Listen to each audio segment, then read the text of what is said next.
Maître Mouindo Assivignon, bonjour. Oui, bonjour. Voilà, vous êtes acteur de droits de l'homme, vous œuvrez au sein du REDO, dont vous êtes le coordonnateur.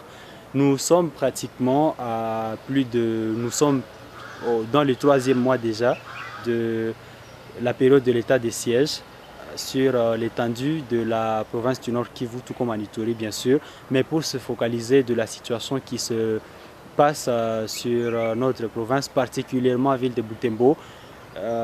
Pendant cette période de l'état de siège, vous, en tant que réseau pour le droit de l'homme, quel aperçu avez-vous de la situation de droits de l'homme en cette période de l'état de siège en ville de Butembo? Ok, merci beaucoup pour la question. Comme vous venez de le dire, ça fait plus de 74 jours que le chef de l'État a décrété l'état de siège, juste pour essayer de mettre la paix à la province du Nord Kivu, ici qu'à Ituri. Malheureusement, tout juste au début de cet état de siège, toute la population, même nous, activistes des droits humains, nous avons eu à passer que d'ici 1 mois, 30 jours, on aura la paix. Mais malheureusement, nous avions constaté qu'il n'y a pas d'évolution. Puisque depuis qu'on a décrété l'état de siège, pour nous, nous avions constaté qu'il y a eu augmentation des cas de violation des droits de l'homme. Surtout par rapport au cas de justice populaire, par rapport au cas des arrestations arbitraires devant les OPJ, et peu avant, les OPJ avaient ce courage-là de transférer les détenus devant les parquets, au moins dans les délais, bien qu'il y avait certains qui ne le faisaient pas. Mais depuis qu'on a décrété l'état de siège, ils sont un peu réticents pour transférer les détenus à l'auditorat militaire, ce qui nous inquiète. Des fois, nous menons des monitorings dans des amigos, à ville comme à territoire, mais nous constatons qu'il y a beaucoup de dossiers où il y a dépassement des délais par rapport au délai de détention des détenus devant un OPJ, puisque la loi accorde 48 heures ou 2 jours à un OPJ pour instruire un dossier. S'il peut dépasser ce délai, il faut qu'il ait l'autorisation du ministère public, ce qu'il ne faut pas. À part ça, avant qu'on puisse ouvrir les audiences en matière civile devant les juridictions civiles, nous avions à documenter plus de 6 cas où il y a eu justice populaire, puisque les gens se lamentaient que leur dossier maintenant freiné, ils ne savent pas quand est-ce qu'ils auront gain de cause. Vous savez, quand on est en problème, on peut saisir une instance judiciaire pour qu'on soit départagé. Maintenant, quand les juridictions sont fermées, les gens se demandent quand est-ce que nous aurons la suite de notre dossier. Nous avons à documenter au moins 6 cas par rapport au conflit foncier. Et ce cas-là s'est passé surtout dans les milieux ruraux, à territoire de Lubero comme à territoire de Beni. À part d'autres cas de justice populaire qui n'ont pas de rapport avec l'état de siège, comme à Butembo, si on peut parler de cas de justice populaire, c'est vraiment courant.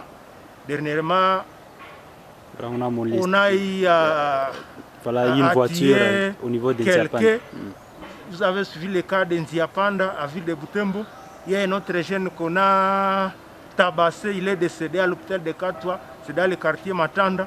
Tant d'autres dossiers, puisque depuis le début de l'année, il y a plus de 7 cas aussi, des cas de justice populaire qui ont entraîné la mort à ville de Butembo, que nous avons eu à documenter. Les 7, est-ce que vous les circonscrivez dans le cadre aussi de l'état de siège ou bien les 7 sont avant l'état de siège? Ces 7-là, ce n'est pas en rapport avec le cas de siège, puisque pour les 6, c'est ceux qui ont des rapports avec les sièges. Ce sont des faits qui se sont passés, surtout dans les territoires.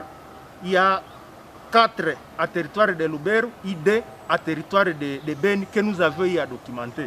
Les autres 7-là sont des cas de justice populaire qui est dit aussi à la délinquance de la jeunesse, puisqu'il y a un jeune qu'on a eu à Tia Kitatumb, bien sûr il a commis une faute. D'après les renseignements, c'était d'ailleurs un jeune qui était malade mental. Il a bouffé, il a consommé la banane d'une dame. Malheureusement, il n'avait pas d'argent. Quand on l'a demandé de payer l'argent, il a dit non, il n'a pas d'argent. Les jeunes qui étaient sur le lieu, ils se sont donnés à ces jeunes, ils l'ont tabassé. Et malheureusement, il est décédé. Tout ça sont des comportements que nous condamnons. Maintenant, si nous pouvons revenir à la question de l'état de siège, il y a plus des cas de violation des droits de l'homme, il y a déjà qui viennent de passer beaucoup d'états d'arrestation, même sans être auditionnés, puisque nous avons eu des cas de quelques détenus qui ont été transférés à l'auditorat, comme l'auditorat est aussi débordé. Vous savez, un seul magistrat pour la ville de Butembo, le territoire de Lubero, il est aussi vraiment débordé. Il y a quelques inspecteurs qui l'aident parfois à instruire des dossiers, mais quand les dossiers sont très nombreux, eux aussi sont débordés. Il arrive des fois qu'un détenu passe 4 jours sans être auditionné, ce qui est aussi une violation des droits humains, puisque la loi dit que dès qu'on vous amène devant un OPJ, ou avant même de vous amener dans un cachot ou dans une prison, vous devez d'abord être auditionné, qu'on trouve si vous êtes fautif ou pas. Mais malheureusement, il y a des gens qui passent 5 jours sans être auditionnés, puisque l'auditeur ou le magistrat militaire est débordé. Ce qui est pire, ce sont les détenus qui étaient en détention avant l'état de siège. Les parquets civils, jusque-là, les parquets de Butembo, comme le tribunal de Butembo, n'ont pas encore transféré les dossiers devant les parquets militaires. Maintenant, tous ces dossiers sont enfermés dans leur bureau alors que les détenus sont à la prison. De même pour les dossiers qui sont pendants devant les tribunaux. Il est difficile, ou même à droit, c'est une procédure qui n'existe pas, comment un tribunal va transférer un dossier qui était déjà en instruction devant un parquet. Si on avait un tribunal militaire à Butembo ou à Lubero, c'est là où on pouvait transférer les dossiers. Maintenant, ce sont des questions qui dérangent. Vous allez trouver qu'avec l'état de siège, il y a plus de problèmes, il y a plus de violations des droits de l'homme qu'avant. Tous ces détenus qui étaient détenus avant l'état de siège, ils sont restés dans le statu quo. Alors qu'il y a des gens qui, après peut-être les témoignages ou après éléments de preuve qu'ils pouvaient venir, ils pouvaient être relaxés, mais ils continuent à courir à la prison. Il y a d'autres qui sont poursuivis pour les faits où on ne peut être condamné qu'à 2 mois, mais ils viennent de passer beaucoup de temps là-bas. Et nous, on ne sait pas quand est-ce que cet état de siège va prendre effet. Voilà, il y a quelques mois, il y a quelques semaines, alors, pratiquement bientôt 2, qu'on a décidé d'ouvrir les tribunaux civils pour l'examen de certains dossiers. Est-ce que les REDO pensent que est-ce que c'est pour les REDO un moyen de féliciter le gouvernement pour avoir pris cette décision, ou bien les REDO a sa position encore qui est un peu plus contraire à celle-là? Non, c'est un des plaidoyers qu'on était en train de faire, bien sûr, avec d'autres, puisqu'on a été parmi ceux qui alertaient les ministères de la Justice, les présidents du Conseil supérieur de la magistrature, même le chef de l'État, quand il était de passage ici, on n'a pas eu à le voir face à face, mais par l'intermédiaire de ses collaborateurs, au moins il y a des courriers qu'on a eu à le faire parvenir pour essayer de relever cette question. Puisque tous ces cas que je venais de citer, des cas de justice populaire, puisque les gens passaient devant les juridictions, ils trouvaient les juridictions fermées, ils n'avaient plus de moyens de trouver solution à leurs problèmes, ils se rendaient justice. Je remercie le chef de l'État pour ça, puisqu'au moins il a compris ce qu'on a eu à lui dire, bien qu'on l'a fait par le biais d'autres personnes, puisque c'était difficile de les rencontrer. À part ça, la grande préoccupation qui nous préoccupe maintenant, nous voudrons que les juridictions civiles puissent aussi être autorisées à instruire les dossiers pénaux pour certaines infractions.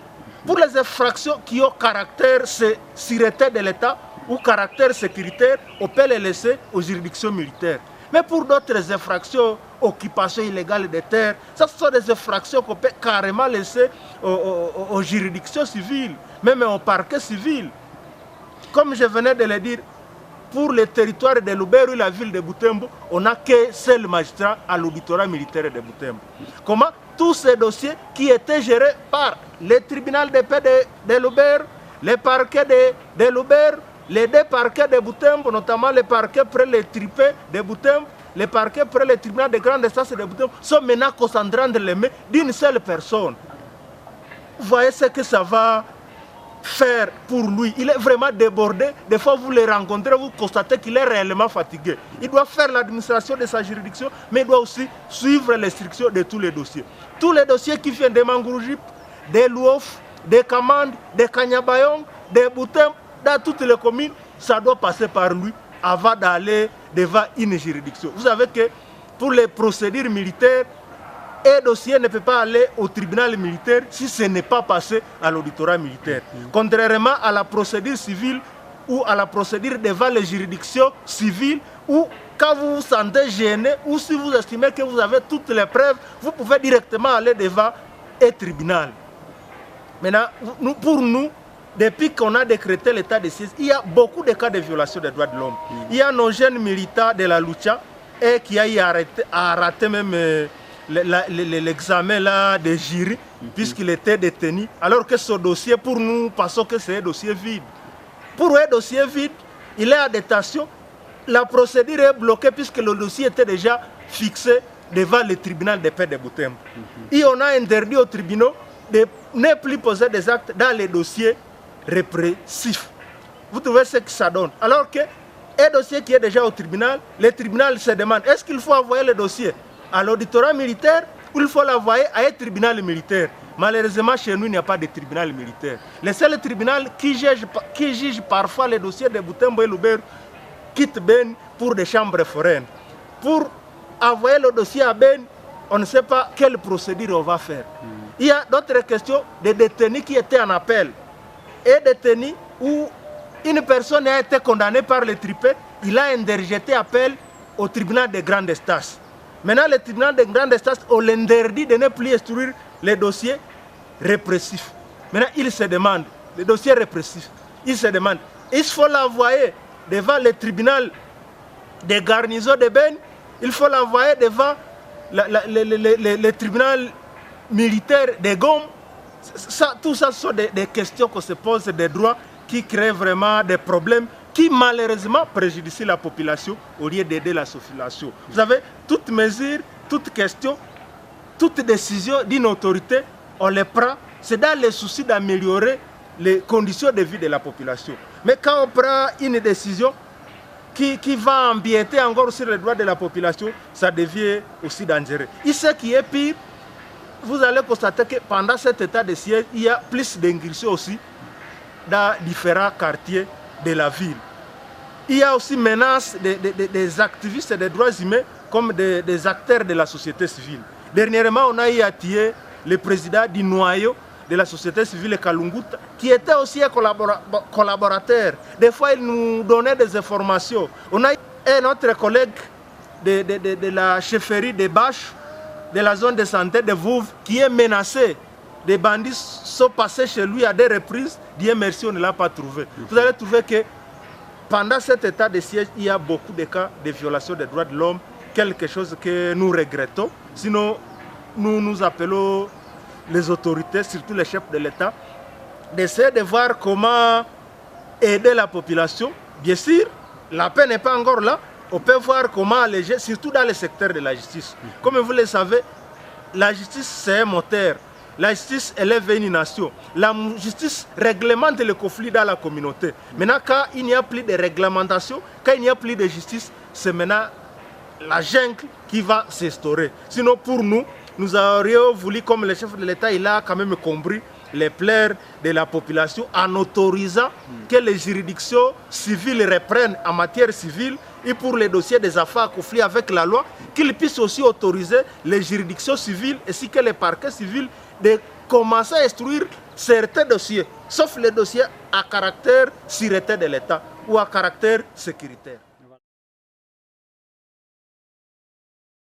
Kwa kifupi sasa, lugha ya Kiswahili, kama unapaswa tuambia hali ya situation ya droit de l'homme katika hii periode ya état de siège mu vile yetu ya Butembo. En fait, droit de l'homme mu vile ya Butembo na pembeni unajua redossier tunatumikia surtout mu Grand Nord Kivu, notamment la ville de Butembo, la ville de Beni, le territoire de Beni, le territoire de Lubero. Kumwanzo ya état de siège tuliwazia état de siège ita résoudre problème, surtout tunakuwa na problème kabambi ni problème ya sécurité. Mais après évaluation, leo tuko 74e jour, hakuna évolution. Au contraire, maesida ya protection ou ma violation ya droit de l'homme zinaongezeka sana kupita meme mbele. Surtout, tulikuta maka ya ma justice populaire yenye ikodi ya non fonctionnement ya ma instance judiciaire. Tulidocumenté plus de 5 à 6 dossiers zenye watu wanajirendre justice, wanakatana, wanauana juu wanakuta ke dossier tulikuwa kutripe Lubero, ilikuwa kutripe Beni, ilikuwa ku Grande Sas, mais tumesikia kama tribunal zimefunga. Vile mtu amekatalia mshamba yetu, sie tunaweza tukamukata, senya takufa, peut-être tutapata solution. Ile yote ilikuwa makosikasi ya etat de siège. Tunasema merci, kwani wakubwa, surtout chef de l'etat, ameamuru tena ma juridiction civile ianje traiter ma dossier civil. Vile vile na ma dossier ya watoto ambao wanakuwa kufuli avec la loi. Engine dossier tunakuta maka mingi na kwa maka ma arrestation arbitraire. Avant, c'est vrai wa OPJ des fois wana tomber ma prolongation ya ma détention ya watu, vile sheria inawaambia anakuwa na 2 jours wala 48 heures kufunga mtu. Il arrive des fois napita mu 3-4 jours. Ce qui est aussi une violation. Kama anaweza kaendelea, sheria inasema inaomba aombe ruhusa procureur amuongezee wakati kusudi endeleshe ankete yake. Pendant etat de siège tunakuta ile maka ya madetation prolongée inakuwa mingi. Na ili inaonekana d'abord hakuna tena hii mainspection ya maamigo, unajua kulikuwa kunakuwa rotation au moins 2 fois par semaine. Wa procureur wanazunguka kwenye makasho kuona wafungwa ambao wamekawia na wale ambao wanafungiwa kwa vitu ambayo haviyakuwa na maana. Hiyo makaa ya madepassement dele tunaikuta inakuwa na hatua nyingi inakuwa eleve kushinda avant etat de siège. Kunakuwa wengine ambao wanakuwa transfere kwenye auditorat militaire, il arrive des fois wale mfunga sijue ni mangurujipa anafika huku, mimi anaendelea kufaa quelques jours mukasho 4-5 jours na hayasambishwa, kwani magistrat nakuwa moya na nakuwa deborde. Madossier zote za Butembo, za territoire ya Lubero, zote zinakuya kwenye ofisi yake. Ndio anajikuta vraiment deborde na anakuwa na question sécuritaire, nasikia uliwali alikuya ilifalena yaonekane, aende msalimu alors que kunakuwa wafungwa ambao wameleta. Wale wafungwa watakuwa obligé wangoe wasiku watakuya, kwani ni yeye ataamua fulani sambisha mtu fulani na fulani usambishe mtu fulani. Wana kunakuwa madossier sécuritaire, no leo kuko réunion ya sécurité, peut-être inakamata demi journée yote, alors que kuna wafungwa ambao walileta, wanabakia pale. Est-ce que ni occasion ya REDO kuita gouvernement ina libéraliser examen ya madossier fulani à part zile zenye zilikuwa deja autorisé? Bon, en fait, si Muredo, kisi tulikuwa tunaomba wakubwa wa autorize maaudiasi ku matière civile yanje, imeanja, tulipendelelea vile vile na madossier penal, dossier fulani waone kama wanaweza wakaruhusu ma juridiction civile na ma parquet civile zizisambishe kusudi wasaidie wale watu ambao wanatumika kwenye auditorat, mais sinon auditorat inakuwa débordé. Il arrive des fois kasho inakuwa surpeuplé, unakuta wafunga walitoka Kaina, Kanyabayonga, Luofu, sijue Mangurujipa, Butembo, wote wanaleta pale. Alors que ni kasho iko na capacité sijue ya 10 personnes. Wakati wanaleta watu 50, hawezi wakawapeleka Kakwangura kama mtu haya sama. Mtu ambaye anafika Kakwangura ni ule ambao wanaona kweli anakuwa na kosa. Ndio unakuta watu wanafaa 5 jours hayasambishwa. Hiyo yote inakuwa kaya ma violation ya droit de l'homme, kwa na sheria inasema wakati wanakushika inaomba wakuambie usambe na ujue motif yenyewe naacha kuarete. Mais wakati wanakufunga na hawakuambie motif inakuwa violation de droit de l'homme. Sino kwetu REDO tunaambia wakubwa wachunguze tena, biesiri kunakuwa ordonnance, wanaweza wakaona kama watarevize hiyo ordonnance namna gani. Unajua mezire yoyote ya wakuu ni kuendelea population kusudi watu wakuwe mu makondisyon za bien.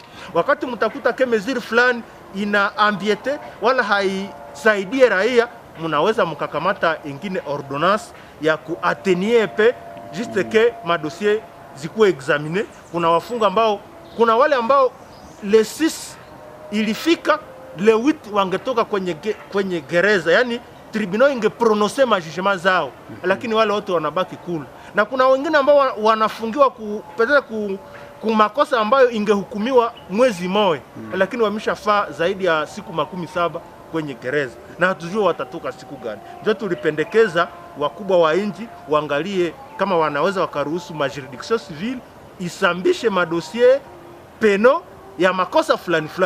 Mfano kunakuwa makosa occupation ya budongo, kunakuwa grivelerie, mtu alikula chakula hana makuta, kunakuwa hii makosa ambayo unawazia useme hii wanaweza hakayacha kukompetence ya majuridiction civile ulie watu wa fae siku juma moya na hawa ya samba hapa kwenye auditorat militaire, kukuwa inakuwa débordé.